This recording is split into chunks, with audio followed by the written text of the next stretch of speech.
Welcome.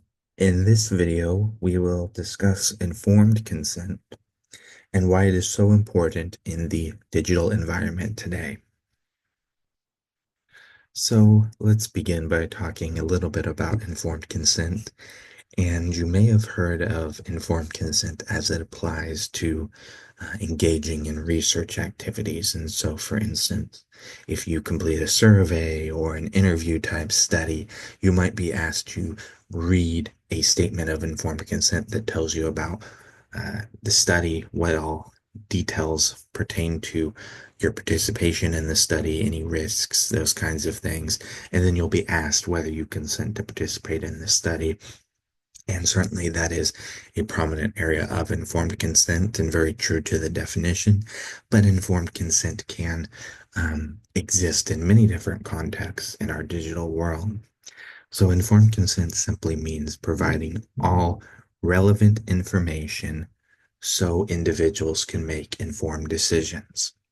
In research, that means providing all information about the research study so that they know about the benefits and risks of participating in that study.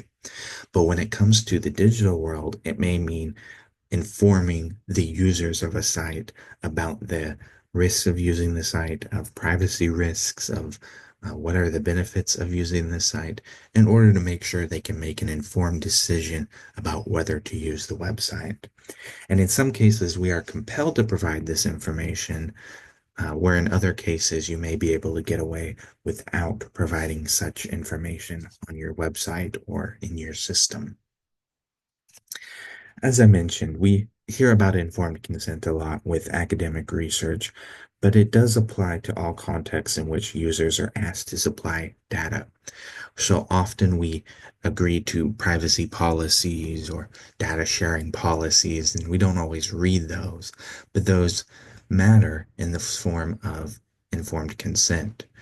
We are being informed about the privacy risks, about how our data will be shared and used, and we are consenting to sharing that information or adhering to those rules outlined in that document, whether we read it or not. A major question is whether those types of forms are sufficient, because we know that nobody actually reads all of the content in them. However, from a legal standpoint, they are sufficient in informing you about the risks and rights that you have as a user.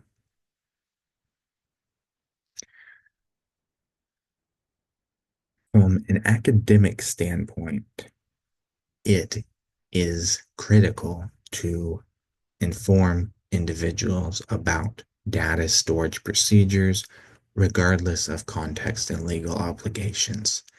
And so, certainly, um, organizations, companies will try to obfuscate, they'll try to make that very dense and complex, or will avoid sharing information if they're not legally compelled to.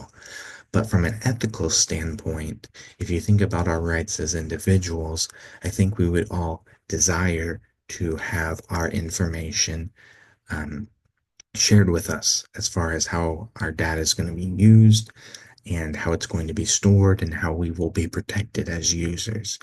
And so, from an ethical standpoint, most would believe that it is absolutely vital to share that information. However, as I mentioned, even in cases where we are legally compelled to share information, it's not always shared in a overly transparent and straightforward manner.